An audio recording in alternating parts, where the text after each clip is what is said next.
students, but for those, hello, hi everyone. So I think Ro is going to admit students, and so is Laura and Tom and William. So welcome. I'm Michelle. I am the Executive Director of Career and Professional Development here at CGU. I have been here, let me do the math, almost 4 years. And a little bit about myself, I always like to share that I've been in the industry for 32 years. I like to use my two because when I say like 3 decades, it makes me feel really old. So if I say 32, I feel a little bit different. And then I can act like I'm 32. I somehow, yeah, exactly. Yeah. Yeah, you're right. Deborah's so great to me. I absolutely fell into a terrific career for myself. And I don't know how that happened. And I think I always say I'm lucky, but people along the road have said that you were diligent, you did what you wanted. I've had my ebb and flows though, like some things have worked and some things haven't worked. I have been an advocate for myself and then I haven't been an advocate for myself. So we all have those moments, right? I've been at CTU, like I said, for 4 years, 32 years. I also have a lot of things going on in my private life. I am an executive career and life coach outside of here. I work for an app called As For Me and My Body. It is a holistic app that embeds career and life, but also embeds mental health, nutritional health, physical health, and spiritual health. I also have two amazing children. My daughter, Raylyn, is at Scripps College. And my son just found out on December 13th that he will be going to Pitzer College. So it looks like it's a Claremont family. My husband needs to stay where he is. Like he doesn't need to come this close. Anyways, I'm going to introduce you to Deborah. She's right here. And then she'll introduce you to our student team in person. And then Ro, who's online. Hi, everyone. As Michelle said, my name is Deborah. I'm an associate director here in careers. I've been at CGU about 2.5 years now. Prior to that, I was in higher education for over 12 years, but on the admissions side, mostly working with international students and then also domestic graduate students and international students. Had a whole career before that in finance administration. And so my life has been a little different than Michelle's career-wise, just as it's kind of ebbed and flowed depending on children at home and children growing up, and then just several moves. So I kind of fell into higher ed about 13, 14 years ago when we moved back to California, and just have loved it. I love working with students, and it was wonderful to be able to move from the admission side to the career side where I could invest a little more with students. And admissions, you have them for a time and then they come and then you're on to the next group coming in. But I feel like with the career office, I'm able to work with students over a year, 2 years. Sometimes alumni will come back. So that is another thing we have for our CGU students. When you're an alumni, you have our services for life. So they're not going to kick you off, and you're not going to, when you come back in 10 years and you say, I'm trying to level up or I'm doing a career switch, can you help me? Our office is going to be, yes, absolutely. We're here to support you. I won't be here.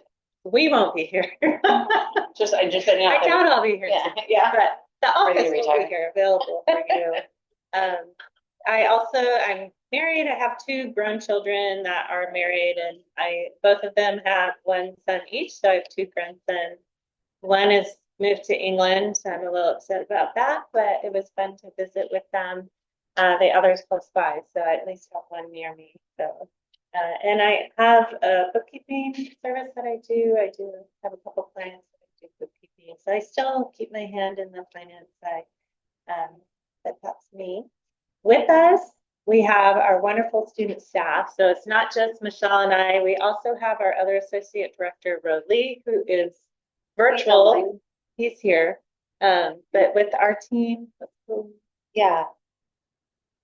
Oh, I can do that. And then also, we're going to slam through these slides really quick.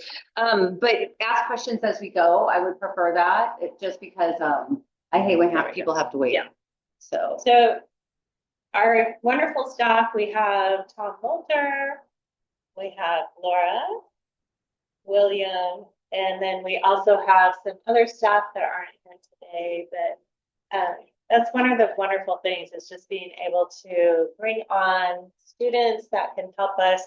And Michelle and Ro and I, we don't know everything, we can't do everything, and so we rely a lot on them. Oh, yeah. For so many things. We tell them this is what we need, and then they do it in like a third of the time that it would take me to do, or it would take me twice as long. So we're very grateful for them. We mentioned a little bit, we do have the mock interview week that's coming up in a couple of weeks. So if you haven't signed up, we still have 16 slots for interview slots, and it's a wonderful opportunity to meet with an industry leader, practice those interview skills, get some advice, and network with them. So you can scan the QR code. If you have questions about it, feel free to reach out to us. We're happy to help you through that. Okay, let's get started. And we do want you to know, we will put these slides on our website along with the recording. So don't worry if you're, I know if you're a meticulous note taker and you miss something, we will have it available. We do want to honor your time and honor the time of those of you I know have class at 1. We also have a class that's coming in. So if we're going a little fast, we're trying to get through a lot of information, but it will be available and the recording will be available. Yeah. Okay, I'm going to start with this one. But please ask questions. So virtually, for those of you, please ask questions. For an audience, feel free to stand up, get some chocolate, and ask questions at the same time. So, interviewing is very important. I find it to be a little bit barbaric too. It drives me crazy when people develop these like really crazy questions and put you on demand and expect you to have a response. They already know the questions, you just don't know the questions. But reality is we still go into that space. So if you ever become a supervisor, you are a supervisor, try to get to a place where you can just take that person out for lunch or coffee or something. You'll get to know them on a different personal level, and you'll actually find if that's going to be a really good fit for you. But let's go back to reality. Importance of interviewing. It is a first impression. You are introducing yourself. That's why the Industry Summit on April 4th right now is going to be a place for you to introduce yourself in that first impression. Shake someone's hand. Nothing will ever supersede the handshake. A physical handshake. We are human. We want to have that physical touch. But it is really a place for you to have that first impression with employer. One thing that you have to keep in mind, you're there interviewing them just as much as they're interviewing you. Please remember that this is your decision, not their decision. And so showcase your fit, showcase what you've done. Don't undersell yourself. You all in this room have enormous amount of accomplishments. So showcase that. Don't feel bad about bragging about what you've done, or stop doing what you're doing. If you don't want to share it, then don't do it. And I know all of you are going to be like, well, I worked so hard on that. Then share it. So showcase what your fit and what you've done. Competitive edge, same idea. Share with them. This is what I've done, and this is how it relates to the industry, or this is what I was thinking with this. If you know that you're going into an interview and you're just kind of like, okay, I know they have an internal candidate. I've already found out, but I'm still going to go. Just use them. Try something new. Why not? It's just like I've always wanted to try something in an interview, as long as it's legal and appropriate. Try it, because you're not going to get the position anyways because it's an internal candidate. Now, at my last position, there was an internal candidate. I still went for the interview process, and they told me there's an internal candidate. We just want you to know ahead of time, and that's fine. So a month later, the internal candidate was supposed to start, went out on leave, and they called me as a backup, and I ended up staying 7 years. So you never know. You never know. Okay, and then confidence. I want you to act like you are just that, that moment in your life, you're just like, I am so confident, I have got this. I want you always to walk into that space. So Deborah and I are up here today presenting, right? You have no idea if we're presenting the right information or not. We are just confident enough for you to believe that we're giving you the right information. It is. But I mean, you had no expectations in the sense of what we were going to present in detail. So we can make up anything, right? But at the same time, I just want you to walk in that space and feel super confident about who you are, what you've accomplished, and what you plan to do. It will give you a whole different form of empowerment. Okay.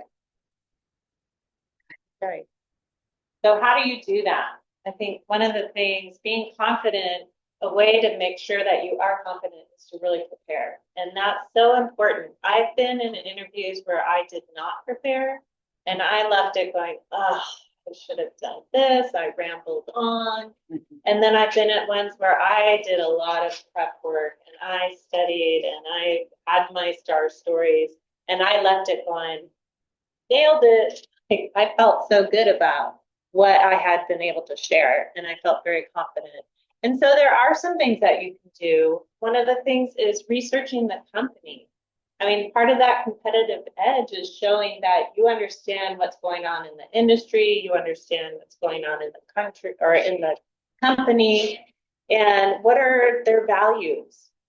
I mean, that's a big thing to be able to say, oh, I know that being kind is a huge value of your company that you talk about. And that's one of my core values. And it really resonates with me. And I would love to work for a company that has that value. And so you can work that in. And it's also a way for you to know, is it a good fit for you? So if you are researching a company and all of a sudden you're finding out they have these practices you don't agree with, then it's probably not a great company for you to continue to interview with. So that is one way to look, understanding the role. I've been in the side of interviewing someone for a role and they really had no idea. I mean, one time I was interviewing students and they came in like, what job is this again? they came to the interview not even remembering what they were interviewing for. And so being confident in what is that role, as much as you can tell from the actual job description, but also if you've been able to network with someone that works there and ask for some insight into that role or into the company. That's another way to get that research side done. And then just practicing some of those common questions and thinking about when you're answering it, what do I want to say? How do I want to tell my story of who I am, the experience that I've had, and how I'm a good fit for this role? And then finally, just a logistics thing of planning your journey.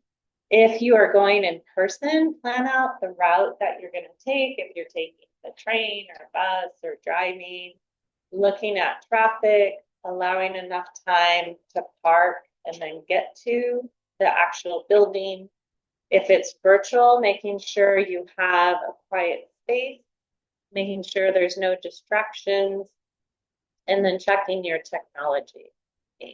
Uh, Another thing, as far as background, if you're doing a virtual interview, you can be very strategic with what's in your background and kind of think through what do you want showing in the back if you're not going to blur it, but you have something professional. You might know, wow, that company is really big on volunteering for this children's thing. And I've done volunteer work, or I have something I've done similar. You could put that in the background. Or, oh, I've stalked the interviewers on LinkedIn and Facebook, and they post all the time about their dogs. And I have my own dogs. I'm putting my dog pictures in the back of this just to establish some type of rapport. So you can be very strategic about what you're doing, what is the story that you want to tell about yourself. Well, that was great. One thing I do want to mention is that, especially if you're going in person, I try to do the route prior to the actual interview. And even if it's an hour away, it just makes me feel so much better so I can physically know where I'm going. And let's say it's 15 minutes away, that means you need to leave about 45 minutes before, because you need to get there, you need to figure out parking, you need to get into a restroom so that you can wash your hands with cold water, calm yourself, think about how you want to respond. Okay. So keep all of that in mind. Please turn your Zoom on early. Please turn it on early. My daughter turned it on 3 minutes before her interview, and I was losing it. And I love her to death, but it wasn't working. And you know what? It asked her, like it always does, please update. She started to panic. I said, I'm so glad this is happening to you. Good learning It's a experience. good learning experience. She got the job, but I'm just saying, if it was outside in a different professional setting, she wouldn't have gotten it. So show up early. How early? 5 minutes on Zoom, maybe 3 minutes, but show up early, like click in early. In person, 15. Okay. Please ask questions along the way or share your horror stories. I mean, your wonderful stories. Just kidding. And so, dressing. I can do this one. So, it's interesting. So we were talking yesterday, was it Tom? Oh, I was talking to Tom yesterday and a client, and we were talking about how the East Coast is very professional. They do the business and then then they go out after. They do the business and they have the beer, is what I say. In California, we flip it. We have the beer first, we get to know each other, and then we do the business, right? So we also dress much more casually in California than people do necessarily in the East Coast, if we're just going to use our nation as an example. But it's really important for you to do your research. All of you in this room would never go to your first class and be like, oh, thank you, Professor Pick. I'm not going to show up until the last class. I'm done. I'm out. None of you would do that because you'd stress out so much because you wouldn't have the information and so on. You need to do your research. And I don't mean just research like, oh, this is the name of the company or their mission. Dive deep into them, but dive deep into what they wear. Look on social media. What are they wearing to their events? And then you can dress the same way. But remember this, you always want to dress for the part that you do not have. So when you're there in that space, you always want to dress for that next leverage, that next session, that next propel, like who you want to be in that next place, okay? So keep that in mind, but just be appropriate with your dressing. And if clothes are not cheap, so look at Goodwill, look at the thrift stores. I love the thrift stores. One right down the street. So look to that, borrow things until you figure out your own space and what you want to wear. Okay. You can always ask us questions about dress though. I don't need to go through the details. There's a lot of information online too. A lot. Just as far as like, what does business casual mean versus professional versus business smart? And so just, as Michelle said, doing that research and looking what's appropriate, but I would always rather be a little too dressy than be underdressed. And it's easy enough. You can bring a suit coat or a jacket, then you can wear a tie. And then if you get there, no one else is wearing a tie, you could go to the restroom, take your tie off, or, oh, no one else is wearing the suit coat. I'll just put it over my arm. Don't need it all. So you can dress it up with a scarf for women, like you could dress up with a scarf or jewelry and then take it off. Like there's a lot of things you can do, especially in California. We can layer very easily. Okay. Understanding non-verbal. Wait, yeah, I know. I think the nonverbal is important because we all have, and if I were to look at my recording, I'd be like, oh my gosh, I used my hands so much, or did this. But just being intentional and thinking through how you're presenting yourself. And I will say, when you're doing a virtual interview, you have to add a lot more energy to what you're saying and how you're talking, because you come across as very flat. And I was lucky enough, I was in my first interview for here, and someone I knew was in that first interview as kind of an observer, and they're like, you came across really flat. And I know that you're not that person. I know that you're a lot more energetic. So just keep that in mind, because I did get the second interview. And so for that second interview, I was like, okay, like sat up straight and just was trying to stay with that high energy throughout the interview. And so that helped a lot, just getting that feedback. So even asking friends if you want to practice, or if you want to record yourself and then watch it and see, how did I sound? What was I doing? Was I twirling my hair? Was I shaking with my knee? And just, the idea is not to be distracting. You don't want to distract away from what you're saying and from what you're sharing about yourself and your experience. And so just being sure, like looking in the eyes. I know for some cultures it can be very different how if you shake a hand, if you don't, if you look someone directly in the eye or not. But just understanding the culture again. If it's a US based company, the culture is very Western. Shaking the hand, looking at people in the eye. and just staying engaged. You don't want them to think you're not engaged. So if you're staring off the entire time, they're going to think, what are they thinking about? Are they paying attention? So making sure that you are showing that you're interested, you're excited about the role, and that you're confident in what you're sharing with them. Are there any questions? Yeah, let's pause for a second. Any questions online? Any experiences you want to share? Virtual is hard. Oh yeah, go for it. Oh, hi, Stephen. Hello again. Yeah, I had a question regarding the mock interviews. Is there a particular position we should approach those interviews with, or just in the field of whatever person is we're interviewing with? Yeah, that's a fantastic question. It's going to be actually probably more productive for you if you approach it with a position. Like, so let's say you're interviewing with Randy, for example. You'll just say, Randy, can we focus this interview towards marketing or whatever the case is? And then you can have a little bit more detailed strategic questions. And you can put that in your initial email to them, The email introduction. the email introduction. And potentially that could be a potential open position at an organization that that you might be interested in. Yeah, It could be. I think when I've talked with the interviewers, they really want to make it beneficial for all of you. And so they're pretty flexible. If you contact them and say, this is what I'm going for. I want to be, executive in investment banking or a director of marketing.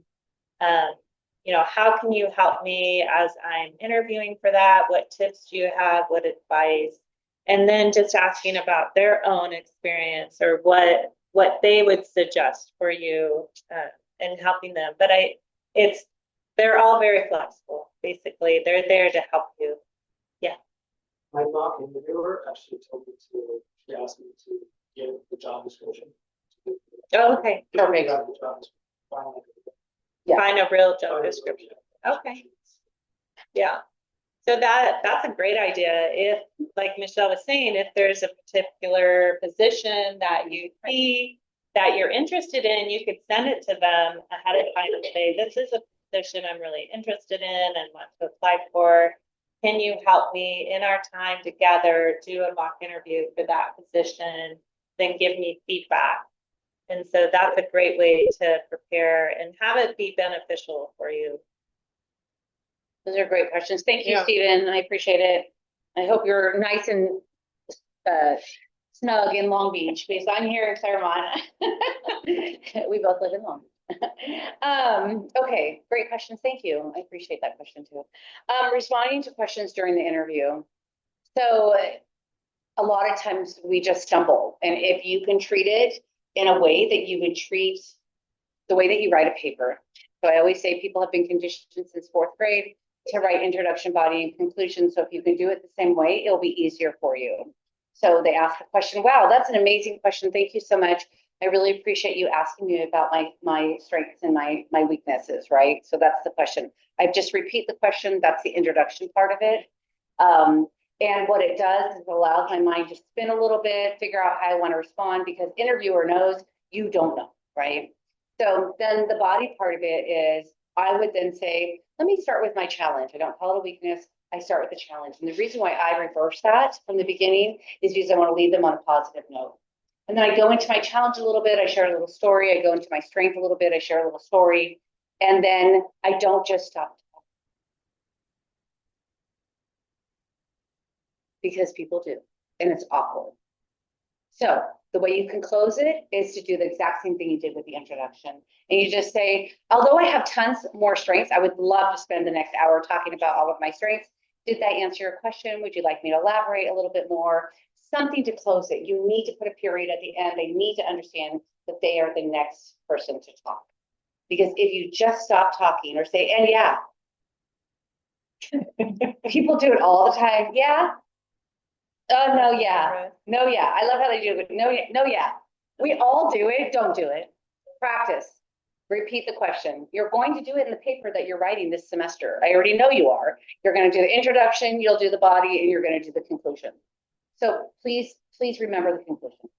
That's it. You're gonna get the slide deck, so don't stress, but anyways, so really important conclusion. Okay, One of the ways that you can organize your story is using STAR method. That's just one of many ways. And it stands for situation, task, action, and result. So talking about, like another one would be, tell us about a time you had a challenge and how did you overcome it? Well, when I was working at doing this, I was tasked with XYZ project and, what I did to do this project. I was working with a team. We met regularly. We were finding that we were falling behind schedule. So we went to the supervisor, asked for help, and did da da da. Because of all of that, we were able to finish on time and we were able to get that challenge resolved. And so again, kind of using that structure to help you with your story so that you're not rambling and that you're able to bring it to that conclusion. One of the things that helped me is I actually did about, I think, 15 STAR stories, and I just looked up what are the most common behavioral questions that are asked and just chose some of those. And I wrote out this is me, I'm very organized. So I put STAR and did it. Just what was the situation? What was the task? What did I do? What was the result? And then I wrote it into a little mini paper. And then I practiced saying it so that I had it already in my head. I had already worked out how I would respond to that type of question.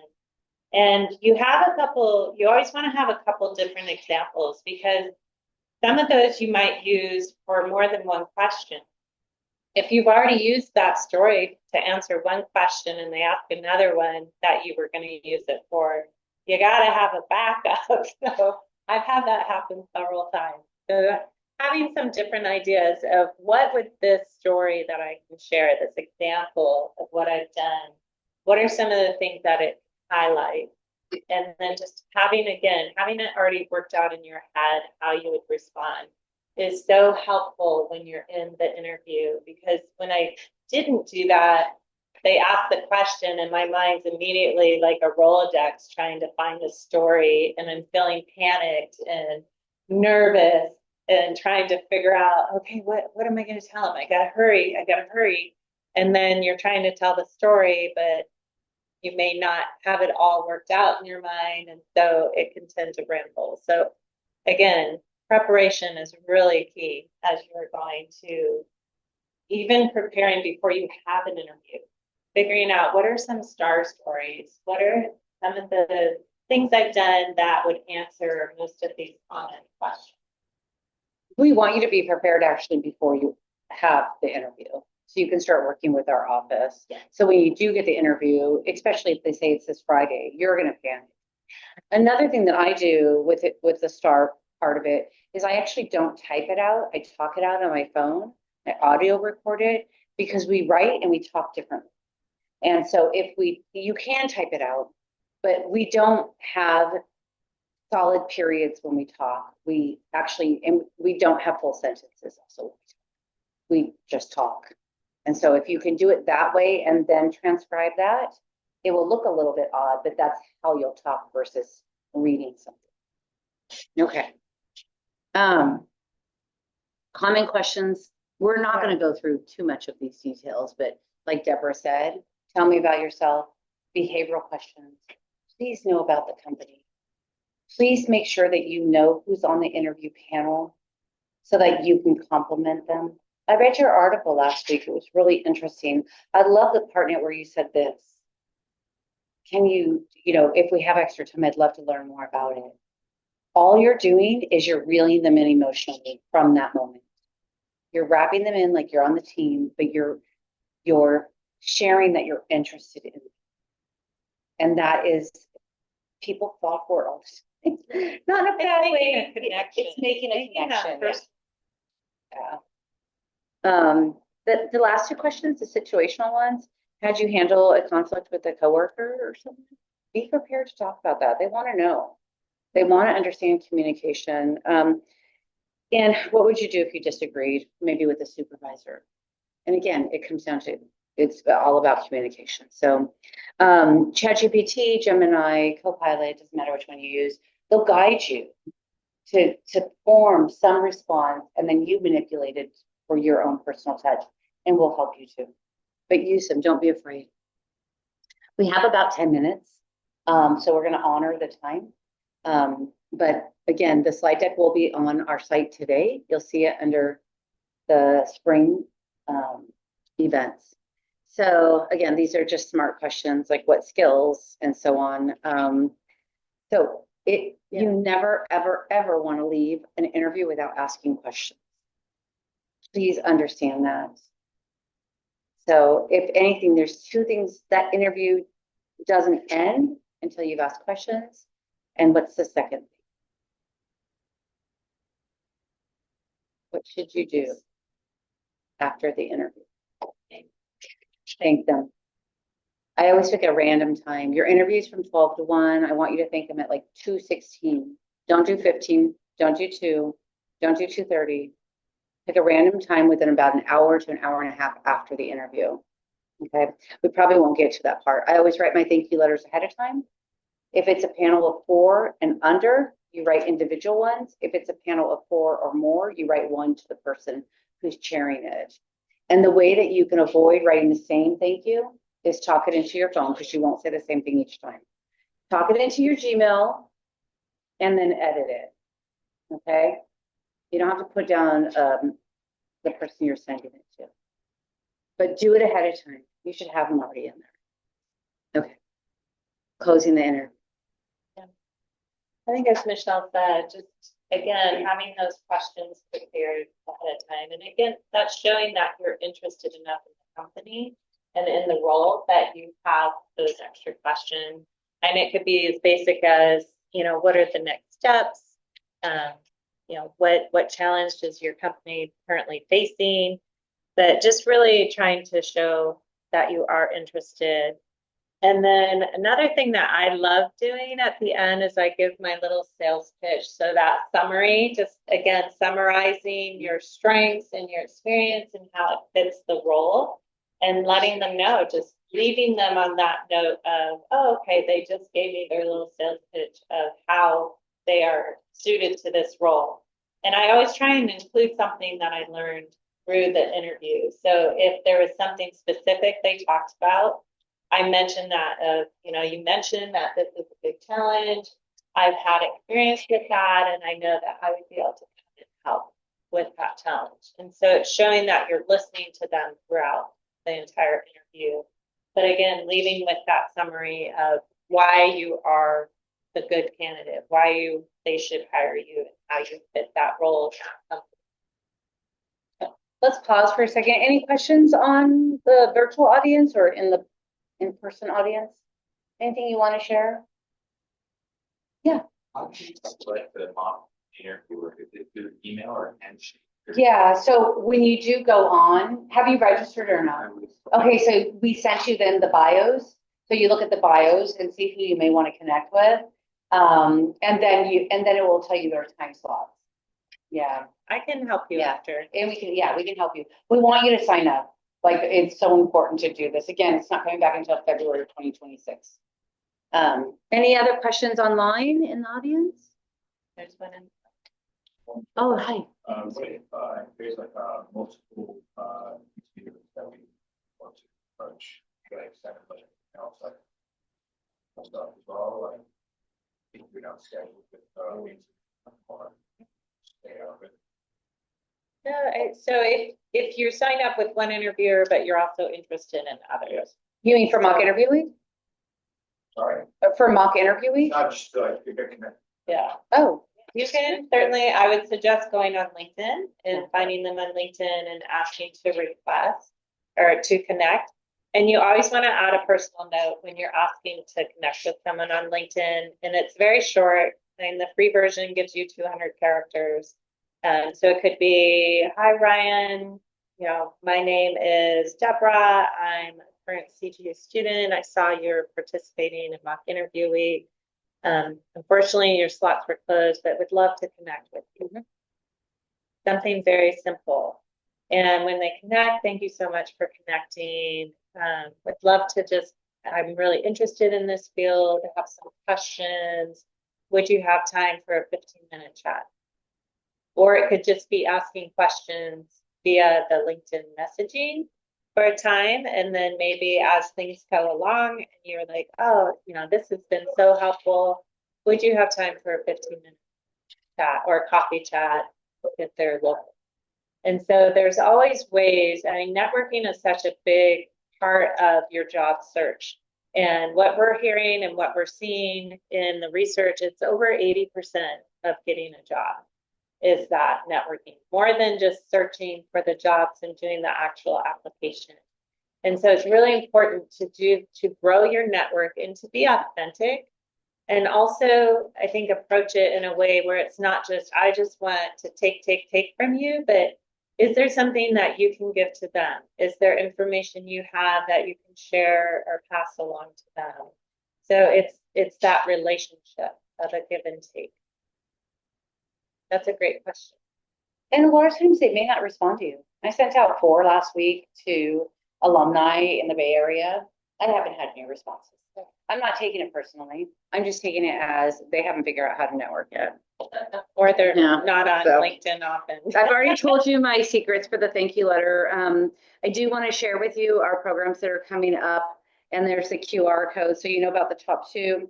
Our alumni career chats, just because you're not in that particular school doesn't mean you can't go. People have amazing career trajectories. We want you to listen to it all because it might be like, I never thought of that.